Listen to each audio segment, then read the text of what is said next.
დღეს გინდა რომ გავაცნოთ დეკემბრისთვის ტოპ 5 პროდუქტი და რა თქმა უნდა დეკემბრის თვე არის და ყველაზე პოპულარული პროდუქტი ამ დროს ხდება ნიგოზი.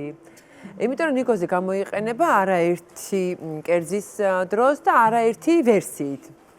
Ну, რა თქმა უნდა, ჩურჩხელა ნიგზისგან კეთდება, მე გოზინაყი ნიგზისგან, საცივი გინდა ბაჟე, გინდა ნიგზიანი ბადრიჯანი, გინდა კაი კუჭმაჭი ნიგზით. მოკეთ დესერტებში ხომ გადასარევია. მოკეთ ძალიან ბევრი ვერსია აქვს ნიგოზის გამოყენების. და ნიგზის ესე ვთქვათ, სარგებელზე არაერთხელ გვისაუბრია, ხო? ძალიან კარგი პროდუქტია ნიგოზი. მოდი ამოიღე ერთი გამასინჯე.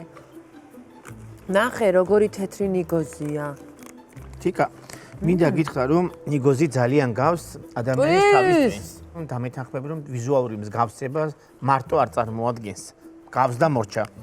რადგან ნიგოზში შემავალი ნივთიერებები მართლაც აუმჯობესებენ ტვინის მუშაობას, ასევე მეხსიერებას. ლეგენდის მიხედვით, ძველ ბაბილონში თურმედ უბრალო ხალხს ეგზალებოდა ნიგზის ჭამა. რატო?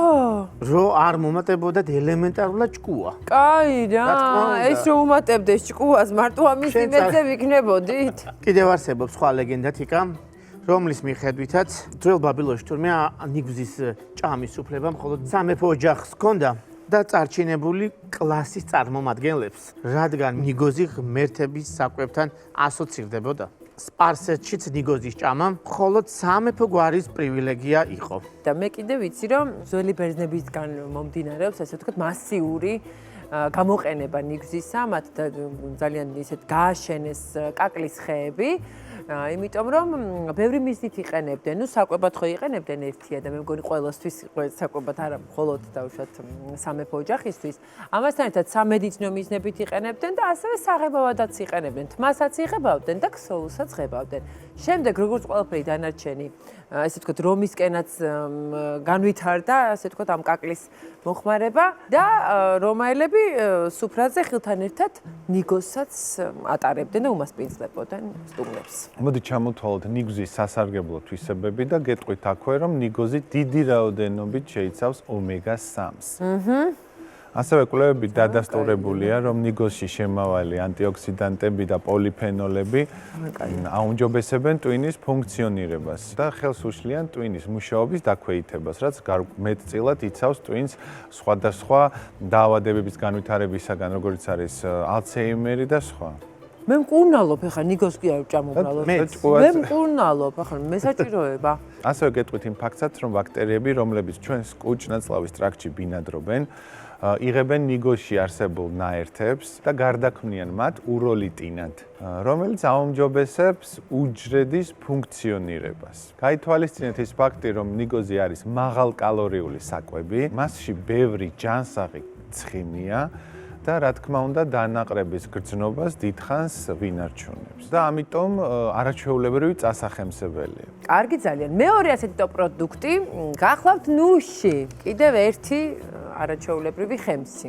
ესე იგი ნუშის აღმოჩენა, ესე იგი ჯერ კიდევ ბრინჯაოს ხანიდან მომდინარეობს და ტუტანჰამონის აკლდამაში აღმოჩენილი იქნა არც მეტი არც ნაკლები ნუში. ნუშის გამოყენების სხვადასხვა ფორმა არსებობს, ეს იქნება ნუში როგორც მოხალულ მდგომარეობაში, მოუხალავში, კანის გარეშეც არსებობს. მე მიყვარს წყალში რომ დავალბობ ხოლმე ნუშს ხამე.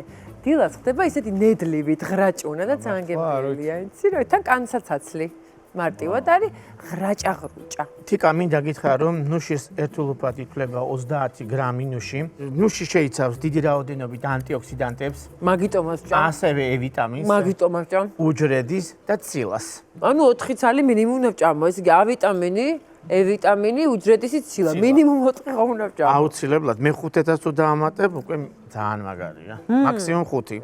ანტიოქსიდანტების ყველაზე დიდი რაოდენობა თიკა მინდა გითხრა მისკანშია. ამიტომ უჯობესია ნუში მიირთვათ კანიანად. დღეში 30-50 გრამის ნუშის მირთმევა მნიშვნელოვნად ამცირებს ორგანიზმში ანთებით პროცესებს. E ვიტამინი სასარგებლოა გულისთვის, სიძარღვებისთვის, კანისთვის და მინდა გითხრათ, რომ ასევე ხელს უშლის ალცჰაიმერის დაავადების განვითარებას. ნუში მცირე რაოდენობით არის ნახშირწყლები და ეს ყველაფერი არეგულირებს ჩვენ სისხლში შაქრის დონეს. მაშინ დიდი რაოდენობით არის მაგნიუმი, რომელიც ასე გვჭირდება ენერგიისთვის. გადავიდეთ ახალ პროდუქტზე, რომელიც არის ასევე ამ ტოპ 5-იდან, ეს არის კეშიუ. კეშიუ გახლავთ სამხრეთ ამერიკული პროდუქტი და მე-16 საუკუნეებში პორტუგალიელმა მკვლევარებმა ის გაავრცელეს ევროპაში და ასევე ინდოეთში და წარმატების და იღბლის სიმბოლოდ იქცა. ესე იგი, კეშიუ შედგება ორი ნაწილისგან, მისი ერთი ნაწილი არის ფერადი ვაშლი, რომელიც მე არ მინახავს როგორია სინამდვილეში და მეორე ნაწილი არის სწორედ ის, რასაც ჩვენ მივირთმევთ ხოლმე როგორც წესი. და კეშიუ ჩვენ თხილი გონია და არ არის თხილი? თხილი არ არის, მაგრამ ეს გახლავთ ტროპიკული ხილის ნაყოფი. რაღაცა ერთი ნაწილი, ხო, ხილის ნაწილი არის კეშიუ. და რაც თავარია, მსოფლიოში ეს ნაწილია გავრცელებული საკვებად.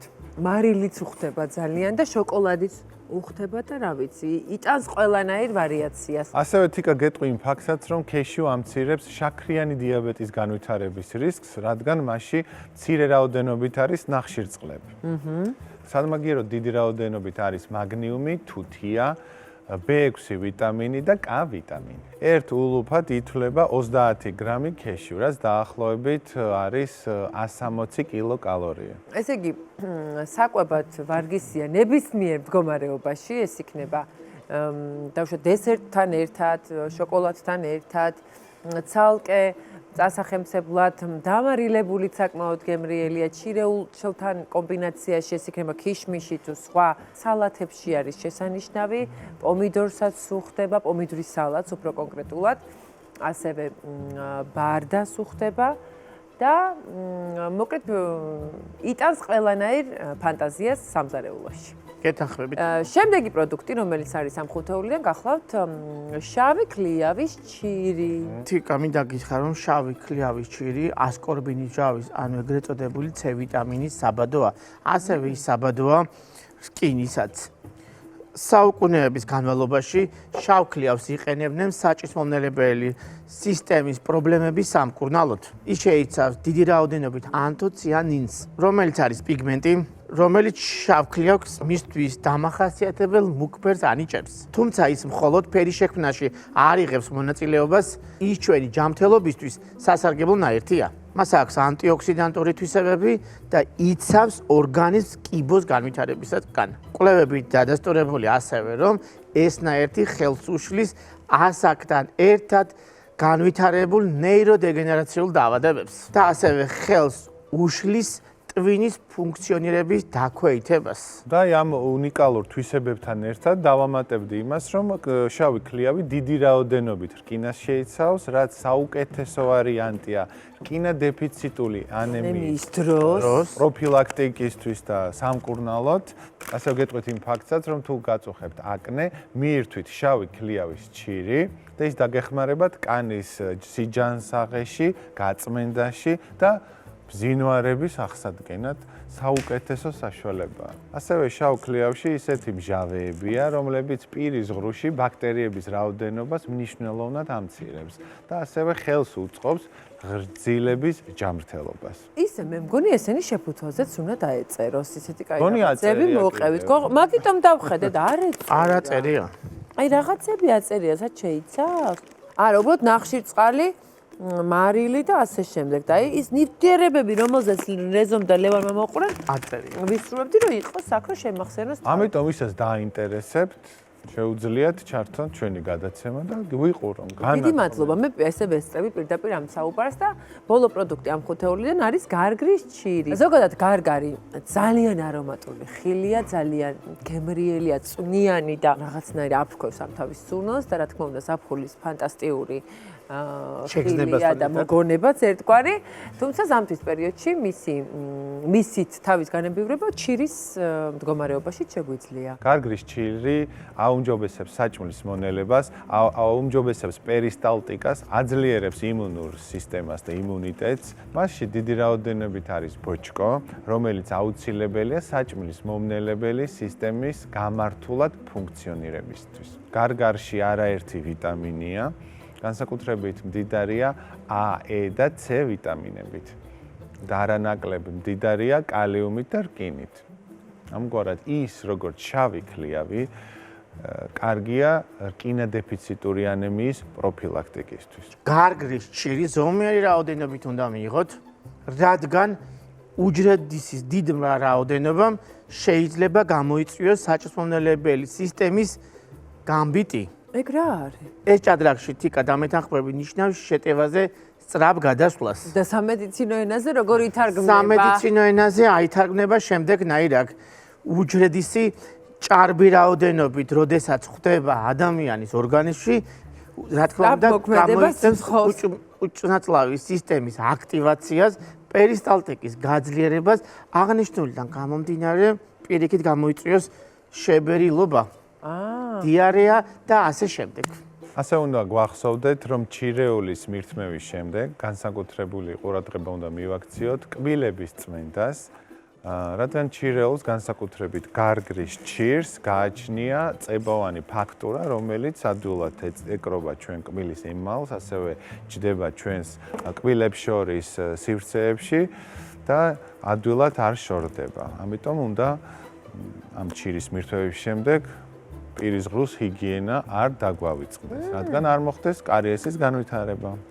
გასაგებია, ძალიან დიდი მადლობა. ესე იგი, სიღრმისეულად შევისწავლეთ ეს 5 პროდუქტი, რომელიც დეკემბრის 5 პროდუქტად შევრაცხეთ, მისი აქტუალურობიდან გამომდინარეც და ასევე სამედიცინო მიზნებიდან გამომდინარეც და თუ კი თქვენს გადაწყვეტ, რომ თქვენს რაციონში შეიტევოთ ეს 5 უნიკალური პროდუქტი, მაშინ გაგიადვილებთ ამას ჩემი მარაგი, რომელიც გახლავთ საოჯახო მარაგების ონლაინ მაღაზია, რომელიც 250-მდე დასახელების პროდუქტს მარცვლეულს, ბურღულეულს, ჩირეულს თუ თხილეულს და ახლა უკვე ხილსა და ბოსტნეულს სთავაზობს თავის მომხმარებელს, ასთავარია ნებისმიერი რაოდენობის შეკვეთას, ნებისმიერ მისამართზე საქართველოს მასშტაბით მიიტანს სრულიად უფასოდ და მოიცავს სხვადასხვა კატეგორიის უმაღლესი ხარისხის პროდუქტებს. ჩემი მარაგი სათითაოდ ხელით ნარჩევი პროდუქტი სახლის კართან. ჩვენც მოგიტანეთ სახლის კართან, კი რა, თქვა სახლში მოგიტანეთ ის რჩევები, რომელსაც შაბათ-კვირას ვავრცელებთ ხოლმე. ასევე უფასოდ სხვათა შორის ძალიან კარგ სწორ სამედიცინო რჩევებს და სწორედ ამ იდეით შეპყრობილნი ისევ გელოდებით ხვალ კვირა დღეს ახალი რჩევების მოსასმენად. ხვალამდე. ნახვამდის.